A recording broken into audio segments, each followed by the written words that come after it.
Hello everyone, welcome back to Swami Vivekananda Institute. I am educator मेघना Srivastava. So आज की class में we are going to discuss about the C2 cycle जिसे हम photo respiration भी बोलते हैं.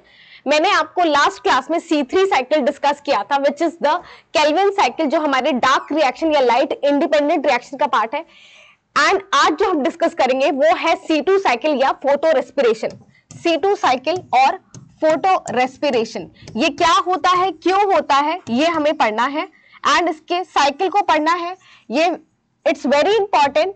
क्यों इंपॉर्टेंट है? क्योंकि इसी बार दिसंबर के पेपर में आपसे एक क्वेश्चन पूछा था C2 साइकिल से, यानी आपके फोटो रेस्पिरेशन से क्वेश्चन आया था. चलिए डिस्कस करते हैं, स्टार्ट करते हैं. होप आप सब सही हैं और पढ़ाई कर रहे हैं. चलिए तो बात करते हैं फोटो रेस्पिरेशन की. फोटो रेस्पिरेशन एक वेस्टफुल प्रोसेस है.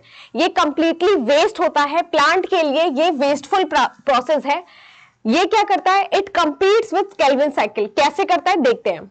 सबसे पहले it begins when RuBisCO acts as oxygen on oxygen instead of carbon dioxide.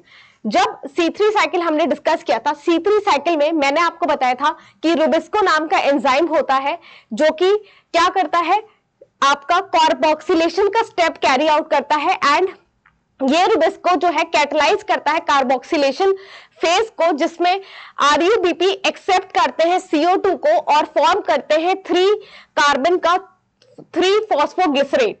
सो यहां पर रुबिस्को जो है ये एंजाइम है एंड इसके एक्टिव साइट पे कार्बोक्सिलेज की तरह ये फंक्शन करता है एंड CO2 को अपने एक्टिव साइट पे बाइंड करके जो है इस रिएक्शन को कैरी आउट करता है. लेकिन ये जो रुबिस्को है, ये रुबिस्को कैटलाइज करता है एक और काम. ये रुबिस्को जो है जिसे हम बोलते हैं, ये जो रुबिस्को है आपका राइबोलोज 1,5 बिसफॉस्फेट कार्बोक्सीजनेज ऑक्सीजनेज. सो इसका नाम है carboxylase and oxygenase. It means कि ये जो है ये कार्बोक्सिलेज के साथ साथ ऑक्सीजनेज की तरह भी फंक्शन करेगा. ऑक्सीजनेज. सो ये रुबिस्को जो है, ये सेकंड पॉइंट में यही लिखा है कि एक्ट्स ऑन ऑक्सीजन, ऑक्सीजन पे एक्ट करता है इंस्टेड ऑफ कार्बन डाइऑक्साइड. कैसे करता है रीड करते हैं. RuBP oxygenase carboxylase of carbon fixation Rubisco incorporate carbon dioxide into an organic molecule during the first stage of Calvin cycle. So Calvin cycle में जैसा कि मैंने अभी जस्ट बताया कि केल्विन साइकिल में कार्बोक्सिलेशन फेज में RuBP जो है, RuBP रुबिलोज बिसफॉस्फेट रुबिलोज 1,5 बिसफॉस्फेट कार्बोक्सीजनेज ऑक्सीजनेज, ये जो रुबिस्को नाम का एंजाइम है, ये जो है ये जो है कैटलाइज करता है रिएक्शन को, जिसमें रुबिस्को जो है एंजाइम की तरह काम करता है. एंड RuBP राइबोलोज 1,5 बिसफॉस्फेट क्या करते हैं, CO2 को एक्सेप्ट करते हैं एंड फॉर्मेशन करते हैं 3 फॉस्फोग्लिसरेट का. ये जो 3 फॉस्फोग्लिसरेट है ये फर्स्ट स्टेबल प्रोडक्ट होता है फोटोसिंथेसिस का, यानी C3 साइकिल का. अब रुबिस्को क्या है? रुबिस्को देखा जाए तो बहुत ही इंपॉर्टेंट एंजाइम है, क्योंकि ये जो है ये पूरा आपका फोटोसिंथेसिस का यानी शुगर फॉर्मेशन का जो मेन प्रोसेस है वो कैटलाइज करने के लिए द फर्स्ट स्टेप जो है ये रुबिस्को वहां प्रेजेंट होता है. So rubisco is so important to plant that it makes up to 30% of the more soluble protein in a typical plant leaf, but rubisco has also always using CO2 ऐसे. तो यहाँ पर देखा जाए बार बार कि रुबिस्को क्या है, CO2 को एक्सेप्ट कर रहा है, क्योंकि हमें क्या करना है, हमें बनाना है कार्बन डाइऑक्साइड या फिर हमें बनाना है कार्बोहाइड्रेट यानी आपका ग्लूकोज बनाना है. प्लांट को ग्लूकोज बनाना है, उसे ग्लूकोज की नीड है, तो उसके लिए CO2 को रिड्यूस करते हैं. एंड द फर्स्ट स्टेप में ही आपके CO2 को एक्सेप्ट करने का काम कौन कर रहा है? RuBP कर रहा है. और इस एंजाइम, इस पूरे रिएक्शन के लिए जो एंजाइम यूज हो रहा है वो है आपका रुबिस्को. सो रुबिस्को के लिए जो सबस्ट्रेट है वो हमारा CO2 है, ना कि ऑक्सीजन. सो CO2 अगर बाइंड करेगा रुबिस्को के साथ तभी आपका फोटोसिंथेसिस का प्रोसेस कैरी आउट होगा. मतलब फोटोसिंथेसिस में हमने क्या पढ़ा है, अगर फोटोसिंथेसिस का डेफिनेशन मैं आपको एक बार रिकॉल कराऊं. सो फोटोसिंथेसिस में हमने क्या देखा था कि कार्बन डाइऑक्साइड का फिक्सेशन होता है ना, कार्बन डाइऑक्साइड फिक्स होता है. एंड लाइट रिएक्शन का क्या बाय प्रोडक्ट था, oxygen. Oxygen as a by product release होता है, ठीक है, as a by product release होता है. ऑक्सीजन एज अ सबस्ट्रेट काम नहीं करता है, ठीक है. अब यहां पर हम क्या देख रहे हैं, ये जो पूरा रिएक्शन है जहां पर रुबिस्को जो है कार्बन डाइऑक्साइड को एक्सेप्ट ना करके O2 को एक्सेप्ट करता है, यानी ऑक्सीजन को एक्सेप्ट करता है और ऑक्सीजनेज की तरह काम करता है। इसी पूरे पाथवे को हम बोलते हैं फोटो रेस्पिरेशन। यहां पर क्या होता है, अब जैसा कि हम देख रहे हैं कि रुबिस्को हमारा जो एंजाइम है Rubisco, which is rubulose 1,5 bisphosphate carboxygenase and oxygenase। so यहाँ पर दोनों वर्ड यूज होता है, कार्बोक्सिलेज ऑक्सीजनेज, मींस कार्बोक्सिलेज का की तरह काम करता है, यूजुअली हमेशा काम करता है जब ये CO2 को यूज कर रहा है। लेकिन जब ये फोटो, कभी कभी ऐसा होता है कि प्लांट में एक वेस्टफुल प्रोसेस रन होने लगता है जिसे हम बोलते हैं फोटो रेस्पिरेशन। एंड ये वेस्टफुल प्रोसेस तब होता है जब प्लांट का ये रुबिस्को जो है ये ऑक्सीजनेज की तरह फंक्शन करने स्टार्ट कर दे एंड ऑक्सीजनेज की तरह ये ऑक्सीजन को एक्सेप्ट करे, ना कि कार्बन डाइऑक्साइड को। Now photosynthesis waste energy and decrease sugar synthesis, so when rubisco initiate this pathway, okay, सो अगर रुबिस्को ये पाथवे शुरू कर दे, फोटो रेस्पिरेशन में इन्वॉल्व हो जाएगा, तो ये क्या होगा, ये जो भी फिक्स्ड कार्बन डाइऑक्साइड है इसको अनफिक्स करने लगता है। इट मींस ये फोटोसिंथेसिस के उल्टा काम कर रहा है या अगेंस्ट काम कर रहा है और ये पूरी तरीके से सब कुछ बिगाड़ के रख देता है। प्लांट के रिस्पेक्ट में ये पूरी तरीके से वेस्टफुल प्रोसेस है। आगे चलूं, अगर मैं आपको और पॉइंट्स डिस्कस करूं, तो रुबिस्को के बारे में यहाँ पर और डिटेल में बात की गई है कि रुबिस्को क्या है। एक हमारा एंजाइम है जो कि क्या हो रहा था, रुबिस्को यूजुअली हम देखते हैं C3 साइकिल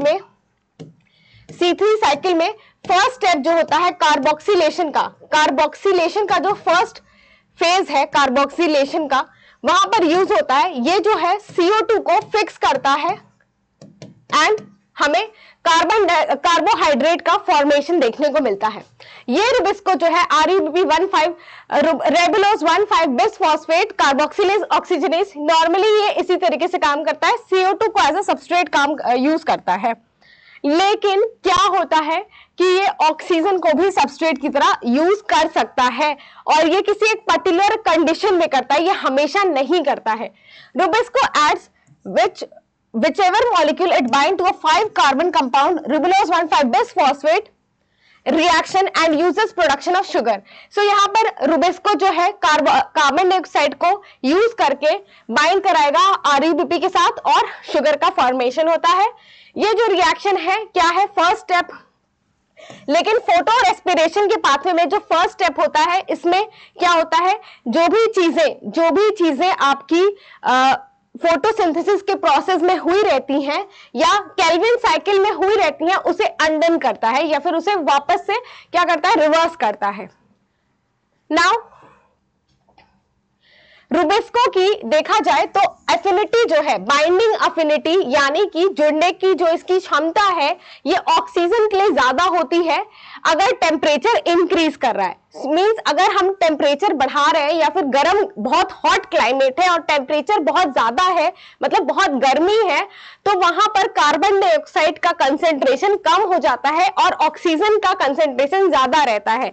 ऐसे कंडीशन में रुबिस्को की अफिनिटी ऑक्सीजन के लिए ज्यादा हो जाती है और ये क्या करता है, ऑक्सीजन को बाइंड करना शुरू कर देता है एज एट माइल्ड टेम्परेचर। लेकिन जब टेम्परेचर माइल्ड होता है, एक नॉर्मल माइल्ड टेम्परेचर होता है, तो ये rubisco's affinity tendency to bind with CO2 is about 80 times higher than the affinity for oxygen. So normally लिखा है जब रुबिस्को कैसे काम कर रहा है, अगर मैं इसके डिटेल में थोड़ा सा बताऊं तो रुबिस्को जो है, जब टेम्परेचर कैसा है, माइल्ड टेम्परेचर है, मतलब नॉर्मल टेम्परेचर है, बहुत ज्यादा गर्मी नहीं है। सो रुबिस्को के जब माइल्ड टेम्परेचर होता है तो रुबिस्को की 80% जो है इसकी अफिनिटी 80 टाइम्स जो है हायर होती है, फॉर 80 टाइम्स हायर होती है एज कंपेयर टू ऑक्सीजन।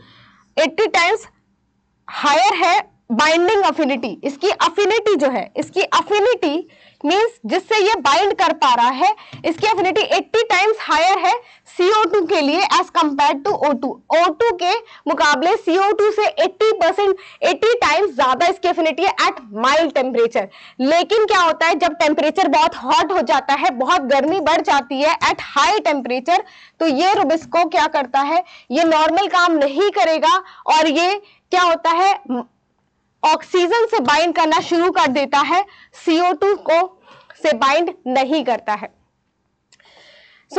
अगर देखा जाए, dry condition tend to cause more photo respiration unless plant have special features to minimise the problem as in C4 and CAM plants. तो CAM और C4 plants में ये जो फोटो रेस्पिरेशन की problem नहीं देखी जाती है, क्योंकि उनके अंदर कुछ अडेप्टेशंस होते हैं, उसकी बात भी हम डिस्कस करेंगे।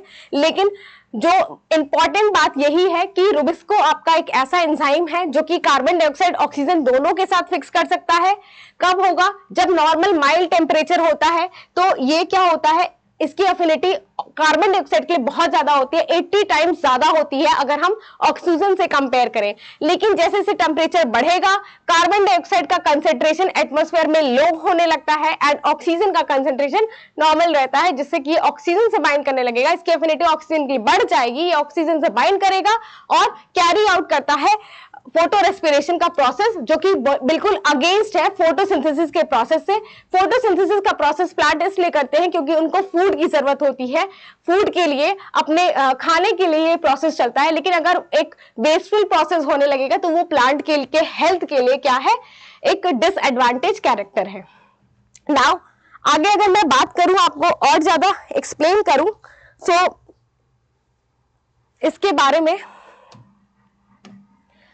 ओके, तो और ज्यादा इसको एक्सप्लेन करते हुए मैं आपको बताऊं कि यहां पर लास्ट स्लाइड में मैंने जस्ट आपको क्या बताया कि जब CO2 और O2 का रेशियो क्या है, हाई है, CO2 वर्सेस O2 का रेशियो क्या है, हाई है,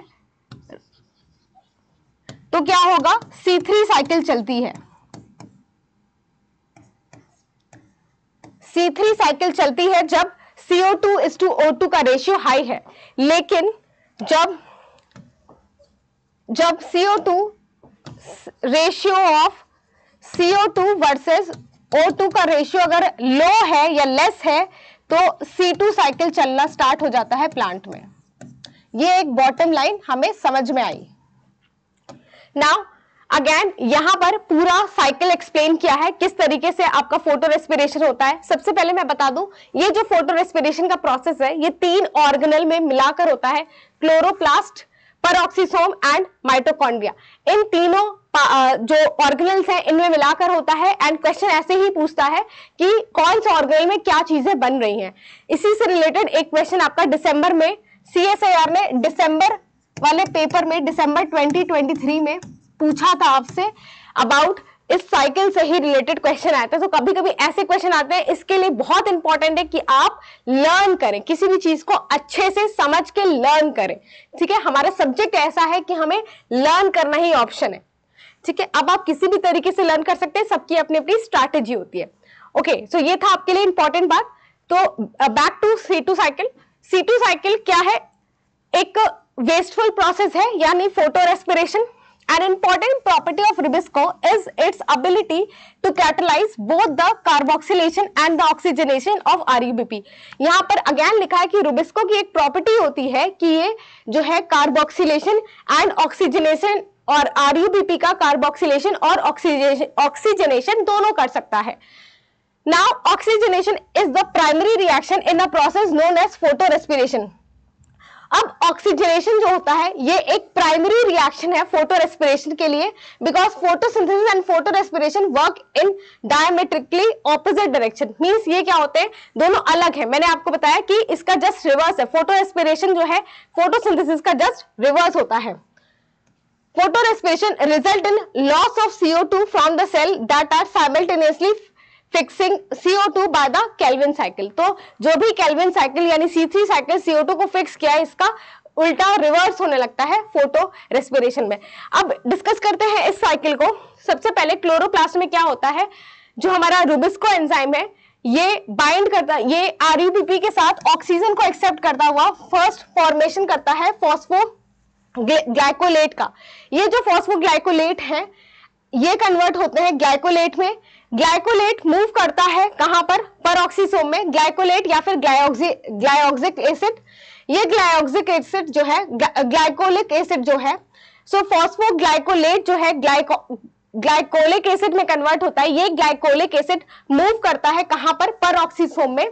ये ग्लाइकोलिक एसिड जो है कन्वर्ट करता है ग्लाइऑक्सैलिक एसिड में, ग्लाइऑक्सैलिक एसिड या फिर ग्लाइऑक्सलेट एंड इसके बाद ये कन्वर्ट होता है ग्लाइसिन में।